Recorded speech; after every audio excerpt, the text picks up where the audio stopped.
Saudara-saudariku yang terkasih, salam damai sejahtera bagi Anda sekalian. Sebelum saya mulai, ayo dukung channel Kristiani Cup dengan mengklik tombol subscribe dan loncengnya. Ada banyak martir di Alkitab, baik di Perjanjian Lama maupun di Perjanjian Baru. Martir adalah orang yang mati demi imannya, demi membela kebenaran. Mereka adalah orang-orang yang demi membela kebenaran Tuhan, rela memberikan nyawanya. Dalam video kali ini, kita akan membahas ketujuh martir tersebut, yang kisahnya dicatat cukup banyak di dalam Alkitab. Siapakah saja mereka? 1. Habel. Kejadian 1 ayat 4-16. Martir pertama yang disebut di Alkitab adalah Habel. Habel adalah anak kedua dari Adam dan Hawa. Anak pertama mereka adalah Kain. Kain adalah seorang petani dan Habel seorang peternak kambing domba. Suatu waktu, Kain dan Habel mempersembahkan korban kepada Tuhan. Kain mempersembahkan hasil pertaniannya, sedangkan Habel mempersembahkan hasil peternakannya. Ternyata persembahan Kain tidak diterima oleh Tuhan, sedangkan persembahan Habel adiknya diterimanya. Alasan mengapa persembahan Kain ditolak oleh Tuhan adalah karena perbuatan Kain yang jahat. Jadi bukan karena bahan persembahannya yang berbeda dengan bahan persembahan Habel, seperti yang sering dianggap oleh sebagian orang, melainkan lebih pada sikap hati Kain yang tidak berkenan kepada Tuhan. 1 Yohanes 3 ayat 12. Karena persembahannya ditolak oleh Tuhan, maka Kain menjadi iri hati kepada Habel. Dengan liciknya, Kain mengajak Habel ke ladang, lalu dengan tiba-tiba ia memukul dan membunuh adiknya tersebut. Bukannya memperbaiki hidupnya sehingga ia berkenan di hadapan Tuhan, Kain malah membunuh adiknya yang tidak bersalah. Padahal Tuhan sudah mengingatkan Kain bahwa dosa sudah mengintainya dikala ia tidak berbuat baik. Tetapi Kain mengabaikan peringatan Tuhan, sehingga terjadilah dosa pembunuhan tersebut. Tuhan sangat marah kepada Kain atas pembunuhan Habel. Apalagi Kain tidak mengakui perbuatannya ketika Tuhan bertanya, "Di mana Habel?" Tuhan mengutuk Kain dan menghukumnya dengan tanah yang tidak menghasilkan penuh baginya. Ia juga menjadi pengembara di bumi. Peristiwa pembunuhan Habel merupakan pembunuhan pertama yang tercatat di Alkitab. Hal ini membuat Habel sebagai martir pertama di Alkitab. Habel boleh disebut sebagai martir dikarenakan ia meninggal demi mempertahankan penyembahan yang benar di hadapan Tuhan. Tuhan Yesus juga dengan jelas menyebut bahwa Habel sebagai orang benar dan bahwa kemartirannya merupakan awal pembunuhan terhadap orang-orang benar. Matius 23 ayat 35. 2. Ahimelek bin Ahitub. 1 Samuel 22 ayat 1-23. Martir kedua di Alkitab adalah Ahimelek bin Ahitub. Ahimelek bin Ahitub adalah seorang imam pada zaman Daud. Seorang imam bertugas untuk mempersembahkan korban-korban kepada Tuhan sebagai pengampunan dosa umat dan dosa imam sendiri dan keluarganya. Selain itu, dalam perkembangannya, imam besar juga sering dimintai tolong untuk mencari kehendak Tuhan melalui batu Urim dan Tumim yang terdapat dalam baju efod mereka. Karena imam adalah perantara antara Tuhan dengan umatnya. Demikianlah Daud sebagai Raja Israel. Ia sering meminta kepada Imam Ahimelek untuk dicarikan kehendak Tuhan. Saat itu Daud sudah diurapi oleh Tuhan sebagai raja. Namun ia belum bisa menduduki tahta kerajaan di istananya. Sebab Saul, Raja Israel yang telah ditolak oleh Tuhan, masih bertindak sebagai raja. Saul malahan terus memburu Daud untuk membunuhnya. Suatu waktu Daud pergi menemui Ahimelek untuk meminta petunjuk Tuhan. Saat itulah Ahimelek juga memberikan roti dan senjata Goliat. Goliat yang pernah dikalahkan oleh Daud, yang disimpannya kepada Daud. Ketika hal itu didengar oleh Saul, maka ia sangat marah sebab ia berpikir bahwa Ahimelek lebih berpihak kepada Daud daripada kepadanya. Akhirnya Saul memerintahkan untuk membunuh Ahimelek. Bahkan seluruh keluarga imam dan penduduk kota Nob, tempat para imam itu tinggal, dibunuhnya. Jelas Ahimelek mati karena membela kebenaran Tuhan. Ia tahu bahwa Daudlah raja pilihan Tuhan, dan ia bersedia membantunya meminta petunjuk Tuhan. Ahimelek berpihak kepada kebenaran Tuhan, dan karena mempertahankan kebenaran itulah ia dibunuh sebagai martir. 3. Zakaria bin Yoyada, 2 Tawarik 24 ayat 17-25. Martir berikutnya di Alkitab adalah Zakaria bin Yoyada. Ayah Zakaria, yaitu Yoyada, adalah seorang imam. Yoyada merupakan seorang yang benar di mata Tuhan, yang melakukan banyak reformasi dalam kerajaan Yehuda, terutama dalam bait suci. Tetapi setelah ia mati, orang Yehuda meninggalkan Tuhan dan mendirikan tiang-tiang berhala serta beribadah kepada berhala-berhala tersebut. Akibatnya, Tuhan menimpakan murka kepada mereka. Kemudian Zakaria, anak Yoyada, menyampaikan firman Tuhan kepada Raja Yoas dan rakyat Yehuda. Zakaria berkata, "Beginilah firman Allah, mengapa kamu melanggar perintah-perintah Tuhan, sehingga kamu tidak beruntung? Oleh karena kamu meninggalkan Tuhan, Ia pun meninggalkan kamu." Peringatan Zakaria itu membuat Raja Yoas dan rakyat Yehuda menjadi marah. Atas perintah raja, mereka melempari Zakaria dengan batu di dalam pelataran bait suci. Pada saat kematiannya, Zakaria berseru, "Semoga Tuhan melihatnya dan menuntut balas." Zakaria mati sebagai martir. Tuhan benar-benar menuntut balas darah Zakaria. Tuhan mengizinkan bangsa Aram menyerbu Yerusalem, serta membunuh para pemimpin Yehuda dan melukai Raja Yoas. Kemudian para pegawai Yoas membunuhnya di atas tempat tidurnya. Ia dikuburkan di kota Daud, tetapi bukan di pekuburan raja-raja, yang jelas suatu penghinaan bagi Yoas. Tuhan Yesus juga menyinggung kematian Zakaria ini dan menyebutnya sebagai orang benar yang darahnya harus ditanggung oleh orang-orang Israel di generasi berikutnya. Matius 23 ayat 35-36. 4. Uria bin Semaya.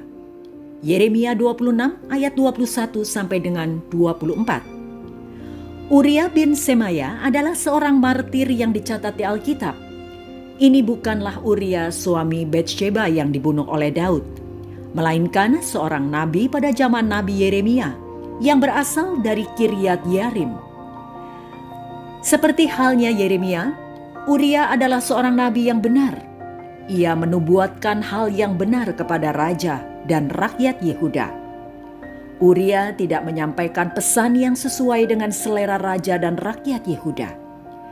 Uria hanya menyampaikan apa yang benar-benar diterimanya dari Tuhan. Dan sebagaimana Nabi Yeremia, Nabi Uria juga bernubuat atas Yehuda dan ibu kotanya Yerusalem. Ia menubuatkan bahwa jika raja dan rakyat Yehuda tidak berbalik kepada Tuhan dari dosa-dosa mereka, maka Tuhan akan membuat rumah Tuhan atau bait suci dan kota Yerusalem menjadi kutuk bagi segala bangsa di bumi. Ketika Yoyakim, Raja Yehuda beserta para pemuka Yehuda mendengar hal itu, maka ia menjadi marah dan berikhtiar untuk membunuh Nabi Uria, sebab ia menganggap Uria memberi berita buruk kepada mereka. Padahal sesungguhnya itulah berita yang diterima oleh Uria dari Tuhan. Raja dan rakyat Yehuda sebenarnya tidak perlu menjadi marah, sebab Uria hanya mengingatkan mereka akan dosa-dosa mereka kepada Tuhan. Mereka justru seharusnya bertobat dari dosa-dosa mereka, sehingga Tuhan mengampuni mereka dan membatalkan hukumannya. Mendengar rencana Raja Yoyakim yang akan membunuhnya, maka Nabi Uria menjadi takut. Ia melarikan diri dari Yerusalem dan tiba di Mesir. Tetapi Raja Yoyakim menyuruh orang untuk menjemputnya dari Mesir dan membawanya kepada Yoyakim di Yerusalem. Lalu Raja menyuruh membunuh Uria. Uria mati sebagai martir. Ia mempertahankan kebenaran Tuhan dengan teguh. 5. Yohanes Pembaptis. Markus 6 ayat 14-29. Martir lainnya yang dicatat di Alkitab adalah Yohanes Pembaptis. Yohanes Pembaptis adalah seorang perintis bagi kedatangan Mesias, yakni Tuhan Yesus. Yohanes berkhotbah di antara orang-orang Israel seraya menyerukan agar mereka bertobat dan memberi diri dibaptis. Yohanes berkhotbah dengan sangat keras tanpa kompromi. Ia menuntut adanya pertobatan yang menghasilkan perubahan hidup yang radikal bagi orang-orang Israel, bukan hanya sekedar kebanggaan karena keturunan Abraham. Sebab Tuhan dapat menjadikan keturunan Abraham dari batu. Keturunan Abraham tanpa pertobatan tidak ada artinya. Lukas 3 ayat 7 sampai dengan 14. Yohanes juga berani menegur Raja Herodes yang mengambil Herodias menjadi istrinya. Sebab saat itu Herodias adalah istri Filipus, saudara Herodes sendiri.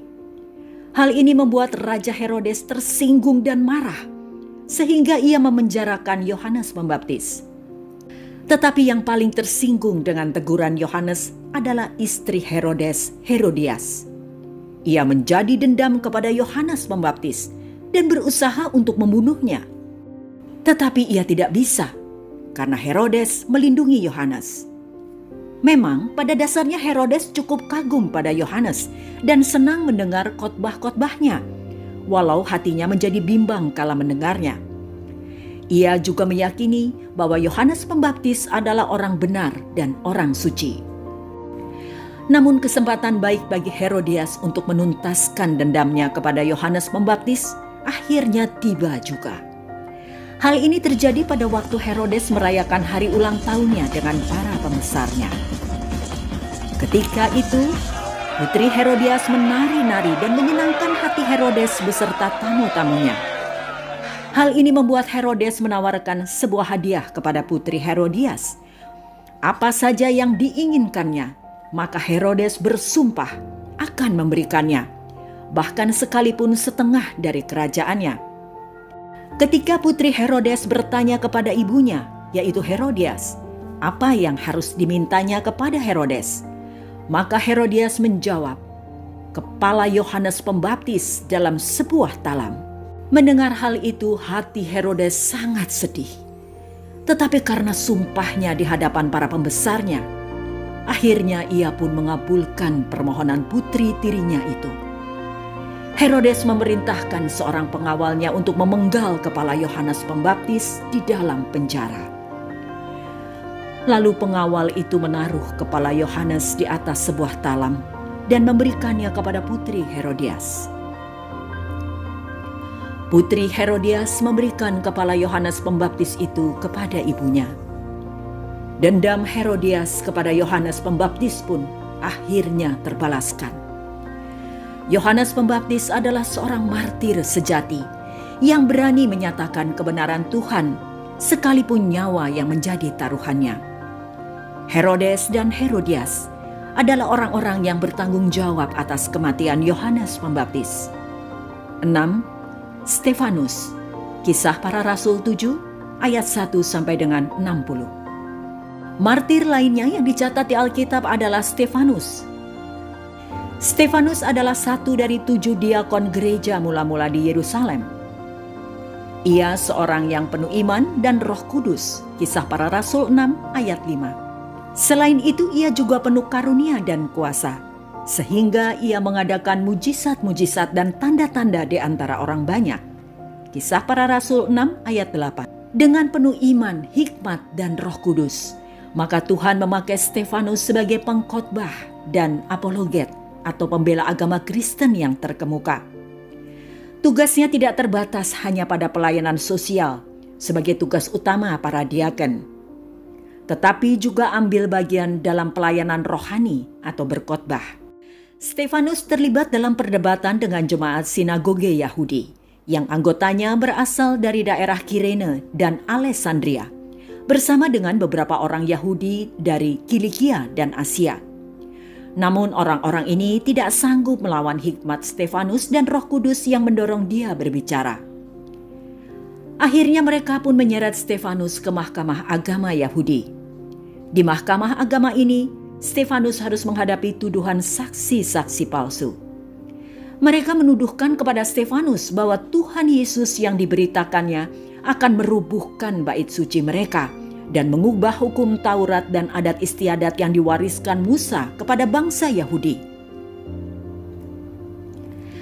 Namun tanpa takut, Stefanus melakukan pembelaannya serta berkhotbah dengan penuh keberanian. Mendengar khotbah Stefanus, orang-orang Yahudi sangat marah, sebab Stefanus mengecam mereka sebagai orang-orang yang keras kepala dan selalu menentang Roh Kudus. Akibatnya mereka pun melempari Stefanus dengan batu sampai mati. Ketika Stefanus akan meninggal, ia masih sempat berdoa untuk orang-orang yang melemparinya. Stefanus berdoa sementara mereka terus melemparinya dengan batu agar Tuhan mengampuni perbuatan mereka tersebut. Hal seperti inilah yang dilakukan oleh Tuhan Yesus ketika ia meminta pengampunan bagi orang-orang yang menyalibkannya. Lukas 23 ayat 34a.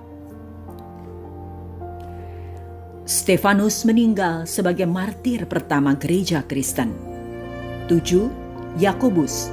Kisah Para Rasul 12 ayat 1-3. Rasul Yakobus adalah martir terakhir yang dicatat di Alkitab. Yakobus adalah saudara Yohanes, anak-anak Zebedeus, dan salah satu dari 12 murid Tuhan Yesus. Ia menjadi salah seorang pemimpin gereja mula-mula di Yerusalem. Ketika gereja mula-mula di Yerusalem semakin berkembang dan berhasil mendapatkan banyak murid dari antara orang Yahudi, maka Raja Herodes mulai bertindak dengan keras terhadap gereja. Dan Herodes memutuskan untuk membunuh Yakobus. Saat itu ada 12 orang rasul, yaitu 12 murid pertama Tuhan Yesus dengan Matias menggantikan Yudas Iskariot yang menjadi pemimpin gereja mula-mula di Yerusalem. Tetapi faktanya Herodes hanya membunuh Yakobus. Dan kita tidak tahu mengapa Herodes memilih Yakobus untuk dibunuh, bukan rasul-rasul yang lainnya. Mungkin karena Yakobuslah salah satu pemimpin gereja paling berpengaruh pada masa itu. Mengingat dia adalah salah satu dari 3 murid Tuhan Yesus yang paling dekat dengannya. Namun demikian, selain membunuh Yakobus, Herodes juga memenjarakan Rasul Petrus, yaitu pemimpin utama gereja Yerusalem, dan berniat untuk membunuhnya. Tetapi sebelum hal itu terjadi, seorang malaikat Tuhan menjemput Petrus dari penjara dan membawanya keluar secara ajaib, tanpa diketahui oleh para penjaga penjara tersebut. Dengan membunuh Yakobus serta memenjarakan Petrus yang rencananya akan segera dibunuh juga, Herodes mengira bahwa ia dapat membinasakan gereja Yerusalem. Tetapi gereja tersebut justru semakin maju dan berkembang. Yakobus adalah martir pertama dari 12 murid Tuhan Yesus, atau martir kedua gereja Kristen. Itulah 7 martir di Alkitab paling terkenal. Mereka boleh menderita dan dibunuh di dunia, tetapi sesungguhnya Tuhan telah menyediakan mahkota abadi bagi mereka di surga.